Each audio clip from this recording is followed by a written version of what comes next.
Let's just see who's in the incubator today. I've just taken a little yellow one out that was born yesterday. Oh, there's another new one. Hello, little girl. There she is. Because that's her mother. Oh, we're going to be her mother now. Look, the chicks are hatching. They're the little baby chicks.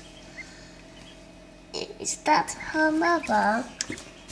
And that one's almost there. You can hear it peeping. Hey, Mummy, I just see another crack. Did you see another crack? Yes. Should we see who's in here? Yeah. Hang on. Go and get your stool rather than pulling. Go and get your stool. And you can see, so Benji.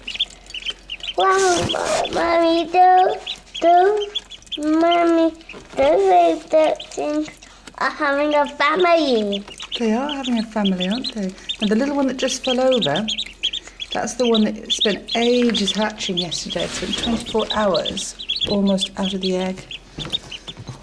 And then in the end, Mummy did help a little bit because Mummy, dried out and stuck to her back. Mama. Sorry? That's his mummy. No, they're all brothers and sisters. Are they all having a family? They're all having a family. Should we have them in our family? Mummy, is that a baby one? There you go. Did he fall over?